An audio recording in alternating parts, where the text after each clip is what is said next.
ನಮಸ್ಕಾರ. ಕರ್ನಾಟಕ ಜಾನಪದ ಅಕಾಡೆಮಿ ಬೆಂಗಳೂರು, ಮಂಡ್ಯ ವಿಶ್ವವಿದ್ಯಾನಿಲಯ ಮಂಡ್ಯ, ಜಾನಪದ ಜನ್ನೆಯರು ಮಂಡ್ಯ ಇವರ ಸಹಯೋಗದೊಂದಿಗೆ ಇಂದು ನಮ್ಮ ಮಂಡ್ಯ ವಿಶ್ವವಿದ್ಯಾನಿಲಯದಲ್ಲಿ ಒಂದು ಅರ್ಥಪೂರ್ಣವಾದಂಥ ವಿಚಾರ ಸಂಕಿರಣ ಹಾಗೂ ಸಂವಾದ ಕಾರ್ಯಕ್ರಮವನ್ನು ಏರ್ಪಡಿಸಿದ್ದೇವೆ. ಅದು ವರ್ತಮಾನದಲ್ಲಿ ಜನಪದ ವೈದ್ಯ. ಈ ಉದ್ಘಾಟನಾ ಸಮಾರಂಭದ ಅಧ್ಯಕ್ಷತೆ ವಹಿಸಿರ್ತಕ್ಕಂಥ ಕರ್ನಾಟಕ ಜಾನಪದ ಅಕಾಡೆಮಿಯ ಮಾನ್ಯ ಅಧ್ಯಕ್ಷರಾದಂಥ ಶ್ರೀ ಗೊಲ್ಲಹಳ್ಳಿ ಶಿವಪ್ರಸಾದ್ ಅವರೇ, ಈ ಕಾರ್ಯಕ್ರಮದಲ್ಲಿ ಮುಖ್ಯ ಅತಿಥಿಗಳಾಗಿ ಆಗಮಿಸಿರ್ತಕ್ಕಂಥ ಮಂಡ್ಯ ವಿಶ್ವವಿದ್ಯಾಲಯದ 3ನೇ ವಾರ್ಷಿಕ ಘಟಿಕೋತ್ಸವದಲ್ಲಿ ಗೌರವ ಡಾಕ್ಟರೇಟ್ಗೆ ಭಾಜನರಾದಂಥ ಗುರುಗಳ ಬಗ್ಗೆ ಒಂದು ಗುರುಸ್ತುತಿಯೊಂದಿಗೆ ನಾನು ಮಾತನ್ನು ಪ್ರಾರಂಭಿಸ್ತೇನೆ. ಓಂ ಗುರುಬ್ರಹ್ಮ ಗುರು ವಿಷ್ಣು ಗುರುದೇವೋ ಮಹೇಶ್ವರ ಗುರು ಸಾಕ್ಷಾತ್ ಪರಬ್ರಹ್ಮ ತಸ್ಮೈ ಶ್ರೀ ಗುರವೇ ನಮಃ.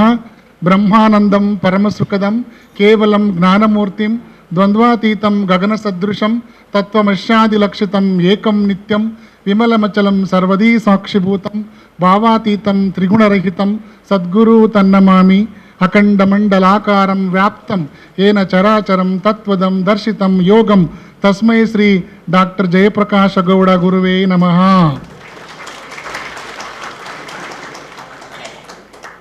ಆಮೇಲೆ ಅವ್ರ ಬಗ್ಗೆ ಹೇಳ್ತೀನಿ. ಮತ್ತು ಈ ಕಾರ್ಯಕ್ರಮದಲ್ಲಿ ಭಾಗವಹಿಸಿರುವಂಥ ನಮ್ಮ ಜಾನಪದ ಜನ್ನೆ ಸಂಘದ ಅಧ್ಯಕ್ಷರಾದಂಥ ಡಾಕ್ಟರ್ ಮಂಗಳ ಅವರೇ ಮತ್ತು ಮಂಡ್ಯ ವಿಶ್ವವಿದ್ಯಾಲಯದ ಪರೀಕ್ಷಾಂಗ ಕುಲಸಚಿವರಾದಂಥ ಡಾಕ್ಟರ್ ಯೋಗ ನರಸಿಂಹಾಚಾರಿ ಅವರೇ, ಕರ್ನಾಟಕ ಸಂಘದ ಪ್ರಧಾನ ಕಾರ್ಯದರ್ಶಿಗಳಾದಂಥ ಶ್ರೀ ಎಂ ಕೆ ಹರೀಶ್ ಕುಮಾರ್ ಅವರೇ, ಕರ್ನಾಟಕ ಸಾಹಿತ್ಯ ಅಕಾಡೆಮಿಯ ಸದಸ್ಯರು, ಮೈಸೂರು ವಿಶ್ವವಿದ್ಯಾಲಯದ ಕನ್ನಡ ಅಧ್ಯಯನ ವಿಭಾಗದ ಪ್ರಾಧ್ಯಾಪಕರು, ಸ್ನೇಹಿತರಾದಂಥ ಪ್ರೊಫೆಸರ್ ಎಸ್ ಚಂದ್ರಕಿರಣ್ ಅವರೇ ಮತ್ತು ಮಂಡ್ಯ ವಿಶ್ವವಿದ್ಯಾಲಯದ ಗೌರವಾನ್ವಿತ ರಾಜ್ಯಪಾಲರ ನಾಮನಿರ್ದೇಶಿತ ಸಿಂಡಿಕೇಟ್ ಸದಸ್ಯರಾದಂಥ ಪ್ರೊಫೆಸರ್ ನಾಗರಾಜರವರೇ, ಕಾರ್ಯಕ್ರಮದಲ್ಲಿ ಭಾಗವಹಿಸಿರ್ತಕ್ಕಂಥ ಪ್ರೊಫೆಸರ್ ವಾನಂ ಶಿವರಾಮ್ರವರೇ ಮತ್ತು ಹಿರಿಯ ಖ್ಯಾತ ಜಾನಪದ ವಿದ್ವಾಂಸರಾಗಿರ್ತಕ್ಕಂಥ professor D K Rajendra sir ಅವರೇ, ಈಶ್ವರ್ ಕುಮಾರ್ ಅವರೇ, ಶ್ರೀಮತಿ ಕೆ ಟಿ ಲಕ್ಷ್ಮಮ್ಮನವರೇ ಮತ್ತು ಜಾನಪದ ಖ್ಯಾತ ವಿದ್ವಾಂಸರು ಮೈಸೂರು ವಿಶ್ವವಿದ್ಯಾಲಯದ ನಿವೃತ್ತ ಪ್ರಾಧ್ಯಾಪಕರಾದಂಥ ಗುರುಗಳಾದಂಥ ಡಾಕ್ಟರ್ ರಾಘವ್ ಅವರೇ ಮತ್ತು ಬಹಳ ಮುಖ್ಯವಾಗಿ ಈ ಕಾರ್ಯಕ್ರಮವನ್ನು ಆಯೋಜನೆ ಮಾಡಲಿಕ್ಕೆ ಕಳೆದ 1 ತಿಂಗಳಿಂದ ಸತತವಾಗಿ ಶ್ರಮಪಟ್ಟಂಥ ನನ್ನ ವಿದ್ಯಾರ್ಥಿನಿ ಡಾಕ್ಟರ್ ಕೆಂಪಮ್ಮ ಅವರು ಕನ್ನಡ ವಿದ್ಯಾರ್ಥಿ ಆದರೂ ಕೂಡ ನಾನು ಅರ್ಥಶಾಸ್ತ್ರ ವಿದ್ಯಾರ್ಥಿ. ಕಳೆದ 25 ವರ್ಷಗಳಿಂದ ಡಾಕ್ಟರ್ ಕೆಂಪಮ್ಮನವರು ನನಗೆ ಚೆನ್ನಾಗಿ ಗೊತ್ತು. ಡಾಕ್ಟರ್ ಚಂದ್ರಕಿರಣ್ ಅವರು ನೇರವಾದ ಗುರುಗಳು.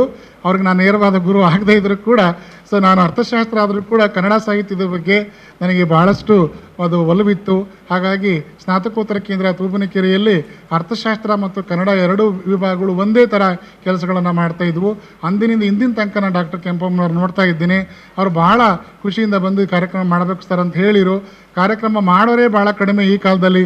ಅಂಥರಲ್ಲಿ ಮುಂದೆ ಬರ್ತಿದೆಯಲ್ಲಮ್ಮ, ಖಂಡಿತವಾಗಲೂ ಕಾರ್ಯಕ್ರಮ ಮಾಡು, ವಿಶ್ವವಿದ್ಯಾಲಯ ಯಾವತ್ತೂ ಕೂಡ ಸದಾ ಸಿದ್ಧವಾಗಿರುತ್ತೆ ಅಂಥೇಳಿ ಹೇಳಿದಾಗ ಭಾಳ ಖುಷಿಪಟ್ಟರು. ನಾನು ಕಳೆದ 3-4 ತಿಂಗಳಿಂದ ಸ್ವಲ್ಪ ನೋವಲ್ಲಿದ್ದೆ. ನಮ್ಮ ತಾಯಿಯವರು ಸೋಮವಾರ ಅವರು ವಿಧಿವಶರಾದರು. ಆದರೂ ಕೂಡ ನಾನು ಇಲ್ಲೆಲ್ರಿಗೂ ಹೇಳಿ ಕೆಲಸ ಮಾಡಿಸ್ತಾ ಇದ್ದೆ. ಯಾಕೆ ಅಂತಂದರೆ ನಮ್ಮಲ್ಲಿ ಸ್ವಲ್ಪ ಇನ್ನೂ ಅನುಭವ ಕಡಿಮೆ ನಮ್ಮ ಇಲ್ಲಿರ್ತಕ್ಕಂಥವ್ರಿಗೆ. ಪ್ರತಿ ಸಾರಿ ಕೂಡ ಫೋನ್ ಮಾಡಿ ಹೇಳಿ ಫೋಟೋ ಹಾಕಿದ್ದೀನಿ, ಎಲ್ಲ ಕರೆಕ್ಟಾಗಿದೆಯಮ್ಮ ಕೆಂಪಮ್ಮ, ನೀನು ಹೋಗಿ ನೋಡ್ಕೊಂಡು ಆಯಿತಾ ಮಾಡಮ್ಮ ಅಂತ ಹೇಳ್ಬಿಟ್ಟು ಎಲ್ಲರೂ ಕೂಡ ಸಹಕಾರ ಕೊಟ್ಟಿದ್ದಾರೆ. ನೋಡಿ, ಒಂದು ಜಾನಪದ ಅಕಾಡೆಮಿಯಿಂದ ಒಂದು ಕಾರ್ಯಕ್ರಮವನ್ನು ಮಂಡ್ಯ ವಿಶ್ವವಿದ್ಯಾಲಯದಲ್ಲಿ ನಾವು ಮಾಡ್ತೀವಿ ಅಂತ ಮುಂದೆ ಬಂದಾಗ ಅದನ್ನು ಖಂಡಿತವಾಗಲೂ ನಾನು ಸದಾ ಸಿದ್ಧ. ಈಗಾಗಲೇ 2 ಅಂತಾರಾಷ್ಟ್ರೀಯ ಸಮ್ಮೇಳನ ಇದೇ ವೇದಿಕೆಯಲ್ಲಿ ನಾವು ಮಾಡಿದ್ದೇವೆ.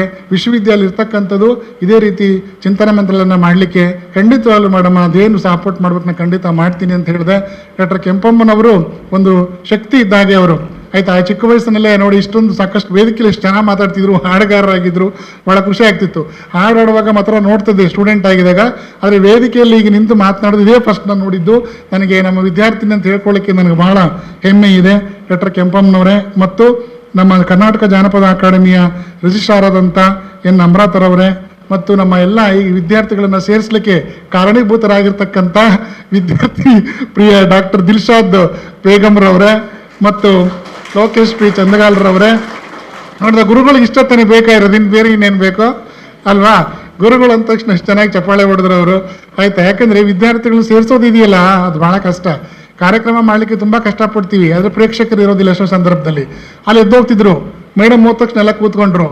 ಅದಕ್ಕೆ ಹೇಳಿದೆ ನಾನು, ಕೆಂಪಮ್ಮ ನೀನು ಡಾಕ್ಟರ್ ದಿಲ್ಶಾದ್ ಬೇಗಮ್ ಯಾವ್ದು ಕಾಣಕ್ಕೆ ಬಿಡಬೇಡ ನೀನು, ಯಾಕಂದ್ರೆ ಎಲ್ಲ ಎದಾಗ್ಬಿಡ್ತಾರೆ ಹುಡುಗರು, ಯಾರು ಇರೋದಿಲ್ಲ ಅಂತ. ಸರ್ ಮಧ್ಯಾಹ್ನ ಸಮಾರೋಪಕ್ಕೆ ಏನು ಸರ್ ಮಾಡೋದು ಅಂತ. ನೋಡಮ್ಮ ಕಷ್ಟಪಟ್ಟು 2 ಗಂಟೆ ತನಕ ಕೂರಿಸ್ಬೋದು, 2 ಗಂಟೆ ಮೇಲೆ ಕಷ್ಟ ಕಣಮ್ಮ, ಕ್ಷಮಿಸ್ಬೇಕು ನಾನು ನೀನು ಅಂತ ಹೇಳಿದ್ದೀನಿ. ಆಯ್ತಾ, ಅದನ್ನು ಹಿಡಿದಿರ್ತಕ್ಕಂಥ ಕಾರ್ಯವನ್ನು ಡಾಕ್ಟರ್ ದಿಲ್ಶಾದ್ ಬೇಗಮ್ ಮೂಲಕ ನಾವು ಮಾಡಬೇಕು.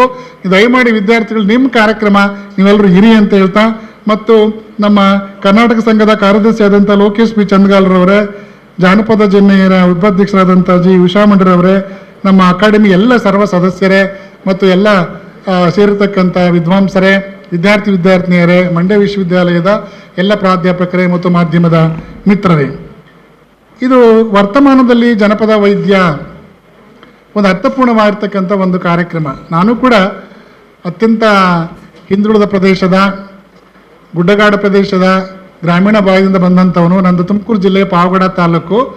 ಅಲ್ಲಿಲ್ಲೂ ಇಂದಿಗೂ ಕೂಡ ಬಸ್ಸುಗಳು ಇಲ್ಲ. ಈ ಆಧುನಿಕ ಯಾವುದೇ ಒಂದು ಮಾಧ್ಯಮಗಳು ಅಲ್ಲಿ ಲಭ್ಯ ಇಲ್ಲ. ಅಂಥ ಕಡೆ ವೈದ್ಯರೇ ಇನ್ನಿಲ್ಲಿ ಬರ್ತಾರೆ. ವೈದ್ಯರೇ ಇಲ್ಲದೇ ಇರುವಂಥ ಒಂದು ಪ್ರದೇಶದಿಂದ ಬಂದಂಥವನಿಗೆ ಈ ನಾಟಿ ವೈದ್ಯ ಪದ್ಧತಿ ಬಗ್ಗೆ ಬಹಳ ಅರಿವಿದೆ. ಹಾಗಾಗಿ ವಿಷಯದ ಬಗ್ಗೆ ನಮ್ಮ ಕೆಂಪಮ್ಮನವ್ರು ಹೇಳಿದಾಗ ನನಗೆ ಭಾಳ ಖುಷಿಯಾಯಿತು. ಯಾಕೆಂದರೆ ಅದರ ಬಗ್ಗೆ ಹೆಚ್ಚು ಅಧ್ಯಯನಗಳಾಗಬೇಕು, ಸಂಶೋಧನೆಗಳಾಗಬೇಕು. ಇದು ಒಳ್ಳೆಯದು, ಇಂಥ ಚಿಂತನ ಮಂಥನ ಮಾಡಲಿ, ನಮ್ಮ ವಿದ್ಯಾರ್ಥಿಗಳಿಗೆ, ನಮ್ಮ ಅಧ್ಯಾಪಕರಿಗೆ ಅನುಕೂಲ ಆಗಲಿ ಅನ್ನುವಂಥದ್ದು. ಈ ಅಲೋಪತಿಯ ಒಂದು ಕಾಲದಲ್ಲಿ ನಮ್ಮ ನಾಟಿ ವೈದ್ಯ ಪದ್ಧತಿ ಮರೆಮಾಚಿ ಹೋಗಬಾರ್ದು, ಅದು ಜೀವಂತವಾಗಿ ಇರಬೇಕು, ಇನ್ನೂ ಕೂಡ ಜನರಿಗೆ ಅದು ತಲುಪುವಂತಾಗಬೇಕು ಅಂತ. ಯಾಕಂದರೆ ಭಾಳ ಎಕಾನಮಿನಲ್ಲಿ ಅಂದರೆ ಭಾಳ ಕಡಿಮೆ ವೆಚ್ಚದಲ್ಲಿ ಆ ಸೌಲಭ್ಯಗಳು ದೊರೆಯುವಂಥದ್ದು. ನಿಮಗೆಲ್ಲ ನಾಟಿ ವೈದ್ಯ ಪದ್ಧತಿ ಅಂತ ಕರಿತೀವಿ. ಜನಪದ ವೈದ್ಯ ಅಂದರೆ ನಾಟಿ ವೈದ್ಯ ಪದ್ಧತಿ ಅಂತ ಕರಿತೀವಿ. ಅದರಲ್ಲಿ ಜಾನಪದ ಅಥವಾ ಸ್ಥಳೀಯ ವೈದ್ಯ ಪದ್ಧತಿ ಅಥವಾ ಮನೆ ಮದ್ದು ಅಂತ ಕೂಡ ನಾವು ಕರಿತೀವಿ. ಅಲ್ಲಿ ಮಾಡಿದಾರಲ್ಲಿ ನಾಟಿ ಮದ್ದು ನಾಡಿಗೆ ಒಳ್ಳೆಯದು ಅಂತ.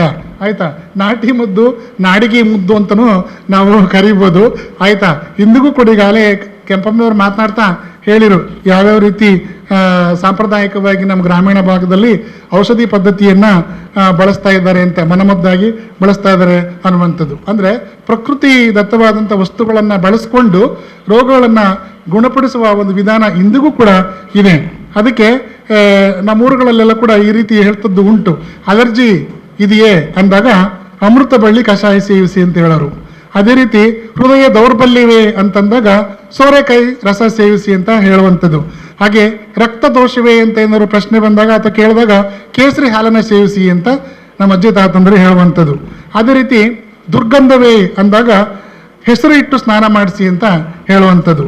ಹಾಗೆ ಕೋಳಿ ಜ್ವರ ಬರುತ್ತಲ್ವ, ಕೋಳಿ ಜ್ವರಕ್ಕೆ ತುಳಸಿ ಅಮೃತ ಬಳ್ಳಿ ಕಷಾಯ ಸೇವಿಸಿ ಅಂತ ಹೇಳುವಂಥದ್ದು.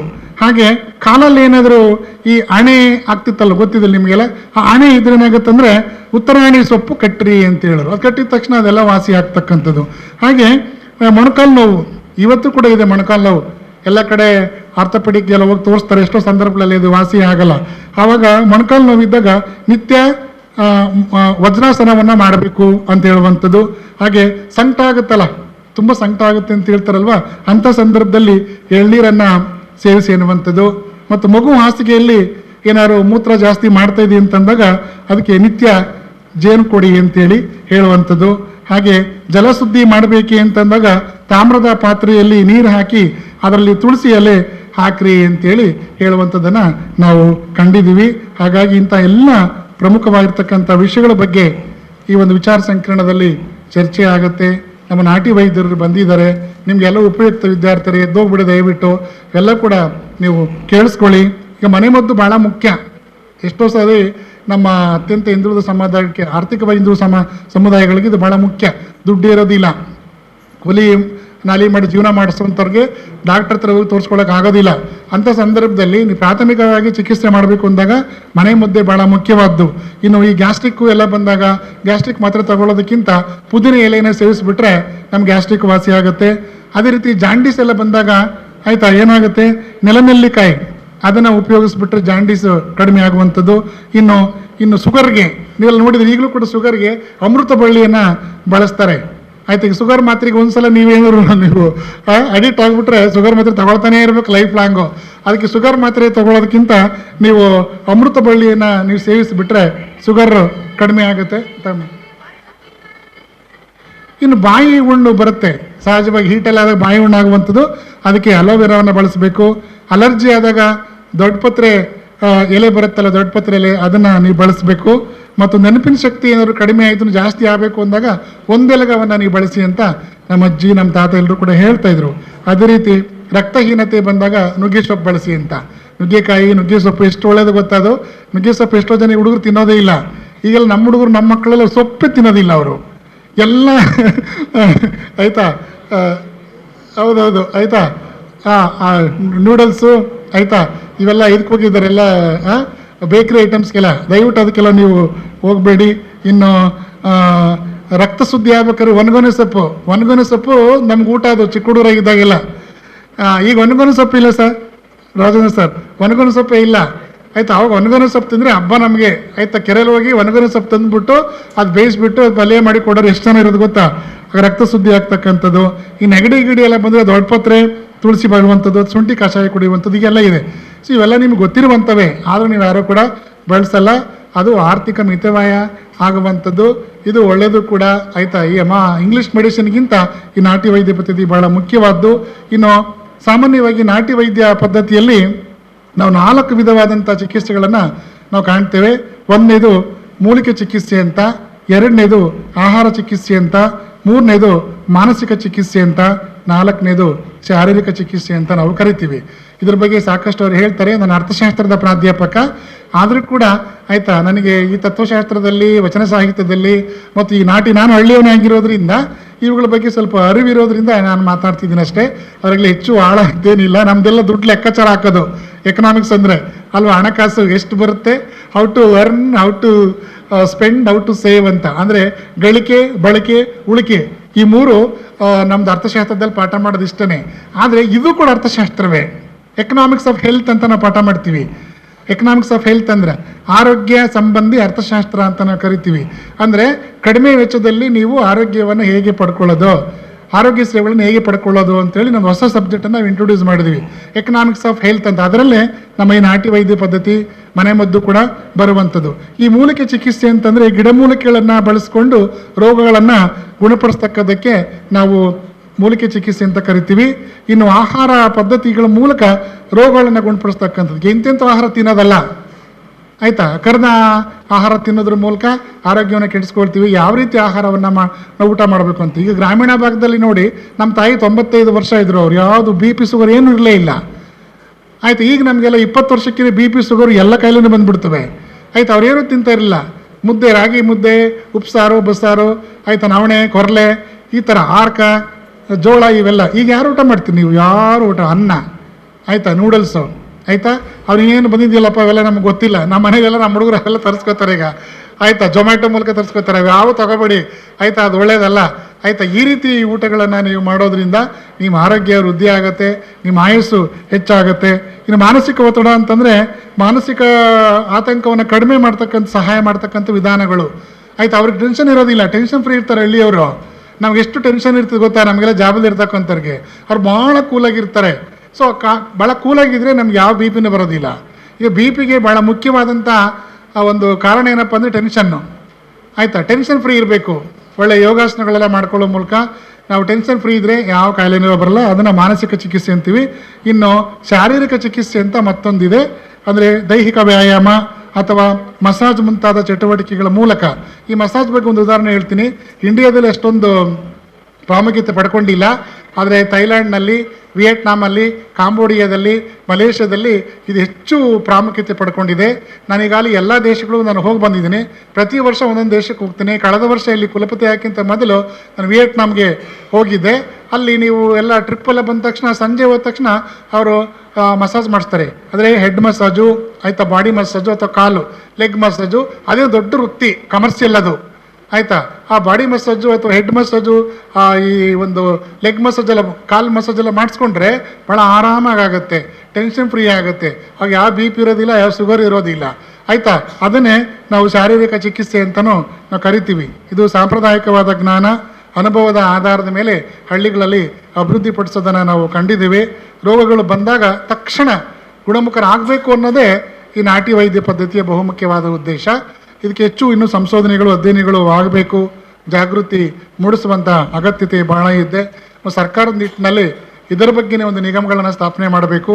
ಈಗಾಗಲೇ ಹಲವಾರು ನಿಗಮಗಳು ಕರ್ನಾಟಕ ಸರ್ಕಾರ ಮಾಡಿದೆ.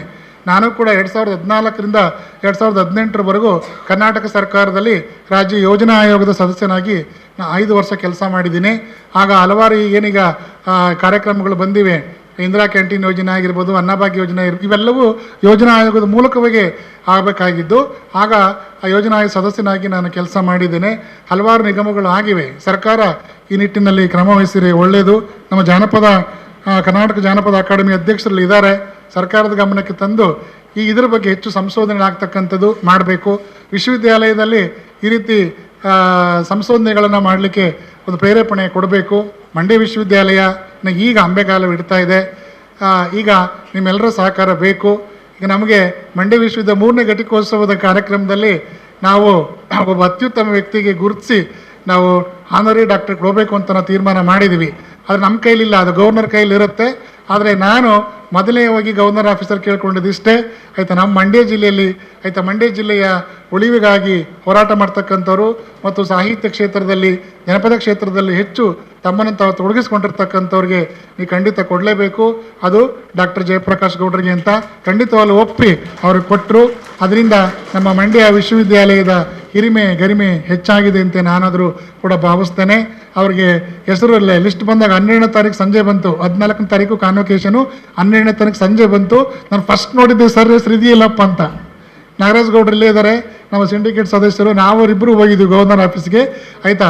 ಅಲ್ಲಿ ನಮಗೆ ಆಯ್ಕೆ ಇರೋದಿಲ್ಲ ಹೇಳೋದಕ್ಕೆ. ಅದನ್ನು ನಾನು ಹೇಳಿದೆ ಕಮಿಟಿಯವರಿಗೆ, ದಯಮಾಡಿ ನಾವು ಮಂಡ್ಯ ಜಿಲ್ಲೆಗೆ ಫಸ್ಟು ಗೌರವ ಡಾಕ್ಟ್ರೇಟ್ ಹೆಸರು ಇರಲೇಬೇಕು, ಅದು ಡಾಕ್ಟರ್ ಜಯಪ್ರಕಾಶ್ ಗೌಡ್ರು ಆಗಲೇಬೇಕು ಅಂತೇಳಿ. ಅದು ಆಯಿತು. ಫಸ್ಟ್ ನೋಡಿದ್ದು ಅದೇ ಹೆಸರಿತ್ತು. ನನಗೆ ಎಷ್ಟು ಖುಷಿ ಆಯಿತು ಗೊತ್ತಾ. ಆಗೊಂದು ಫೋನ್ ಮಾಡಿ ಸೂಕ್ಷ್ಮವಾಗಿ ಹೇಳಿದೆ, ಸರ್ 14ನೇ ತಾರೀಕು ಇರಲೇಬೇಕು, ನೀವು ದಯಮಾಡಿ ಡಾಕ್ಟ್ರೇಟ್ ಸ್ವೀಕರಿಸ್ಲಿಕ್ಕೆ ಬರಬೇಕು, ಗವರ್ನರ್ ಆಫೀಸಿಂದ ಬಂದಿದೆ ಅಂತ. ನನಗೆ ಭಾಳ ಆನಂದ ಆಯಿತು. ಯಾಕೆಂದರೆ ಇಲ್ಲಿ ಮೊದಲು ನಮ್ಮವ್ರಿಗೆ ಅಲ್ವಾ, ನಂತರ ಬೇರೆಯವರಿಗೆ. ಹಾಗಾಗಿ ನಮ್ಮವರು ಈಗ ವಿಶ್ವವಿದ್ಯಾಲಯ ಉಳಿಬೇಕಂತ ಹೋರಾಟ ಮಾಡಿದವರು, ಇದೇ ಕಾಲೇಜಿನಲ್ಲಿ ವಿದ್ಯಾಭ್ಯಾಸವನ್ನು ಮಾಡಿದವರು, ಆಯಿತಾ, ಇದೇ ವಿಶ್ವವಿದ್ಯಾಲಯದಲ್ಲಿ ಅವರಿಗೆ ಗೌರವ ಡಾಕ್ಟ್ರೇಟು ದೊರೆತಿದೆ. ಗೌರವ ಡಾಕ್ಟ್ರೇಟ್ ಅವ್ರು ಖುಷಿಯಾಗೋದಕ್ಕಿಂತ ನಮಗೆ ಭಾಳಷ್ಟು ನನಗೆ ಖುಷಿಯಾಗಿದೆ. ನಾನು ಕಳೆದ 25 ವರ್ಷಗಳಿಂದ ಮಂಡ್ಯ ಜಿಲ್ಲೆಯಲ್ಲಿ ನಾನು ಕೆಲಸ ಮಾಡ್ತಾ ಇದ್ದೇನೆ. ಹಾಗಾಗಿ ಮಂಡ್ಯ ಜಿಲ್ಲೆಯ ಋಣ ನನಗೆ ಭಾಳಷ್ಟು ಇದೆ. ನನಗೆ ಇಲ್ಲಿ ಅವಕಾಶ ಇನ್ನೂ ಸಿಕ್ಕಿದರೆ ವಿಶ್ವವಿದ್ಯಾಲಯವನ್ನು ಹೆಚ್ಚು ಇನ್ನೂ ಬೆಳೆಸಲಿಕ್ಕೆ ನಾನು ಖಂಡಿತವಾಗಲೂ ನಾನು ಪ್ರಯತ್ನವನ್ನು ನಾನು ಮಾಡ್ತೇನೆ ಅಂತ ಹೇಳ್ತಾ, ಈಗಾಗಲೇ ನಾವೀಗ ಮುಖ್ಯ ಪ್ರವೇಶ ದ್ವಾರ ಮಾಡಿದ್ದೀವಿ, ರಸ್ತೆ ಅಭಿವೃದ್ಧಿ ಮಾಡಿಸಿದ್ದೀವಿ, 2 ಅಂತಾರಾಷ್ಟ್ರೀಯ ಸಮ್ಮೇಳನ ಮಾಡಿಸಿದ್ದೀನಿ, 1 ರಾಜ್ಯ ಮಟ್ಟದ ಸಮ್ಮೇಳನ ಎಲ್ಲ ಮಾಡಿಸಿದ್ದೀನಿ. ಈಗ ಸಾಕಷ್ಟು ಈಗ ಬದಲಾವಣೆ ಆಗಿವೆ. ನಮ್ಮ ಎಲ್ಲ ಅಧ್ಯಾಪಕರು ಅಧ್ಯಾಪಕೇತರರು ಸಾಕಷ್ಟು ನಮಗೆ ಪ್ರೋತ್ಸಾಹ ಮಾಡ್ತಿದ್ದಾರೆ. ಭಾಳ ಕಡಿಮೆ ಇದ್ದಾರೆ ನಮ್ಮಲ್ಲಿ. 16 ಜನ ಪರ್ಮನೆಂಟ್ ಫ್ಯಾಕಲ್ಟಿ ಇದ್ದಾರೆ, 135 ಜನ ಗೆಸ್ಟ್ ಫ್ಯಾಕಲ್ಟಿ ಇದ್ದಾರೆ. ನಾನ್ ಟೀಚಿಂಗ್ ಭಾಳ ಕಡಿಮೆ, ಒಬ್ಬನೇ ಇರೋದು ಶರಣು, ಎಲ್ರಿಗೂ ಅವನೇ ಪರ್ಸನಲ್ ಸೆಕ್ರೆಟ್ರಿ. ಆದರೂ ಕೂಡ ನಾವು ಕಾರ್ಯಕ್ರಮವನ್ನು ಗವರ್ನರ್ ಬಂದಾಗ ನನಗೆ ಭಯ ಇತ್ತು ಹೆಂಗಪ್ಪ ಅಂತೇಳಿ. ಬಟ್ ನಮ್ಮ ಹುಡುಗರು ಭಾಳ ಚೆನ್ನಾಗಿ 9ವರೆಗೆ ಬಂದು ಕೂತಿದ್ರು. ನನಗೆಲ್ಲ ಭಯ ಮೇಡಮ್ ಇಲ್ಲಿ ನಾನು ಕೆಲಸ ಮಾಡ್ತಿದ್ದಲ್ಲ 10 ಗಂಟೆ, ನಮ್ಮ ಹುಡುಗರು 11 ಗಂಟೆ ಬರೋರು.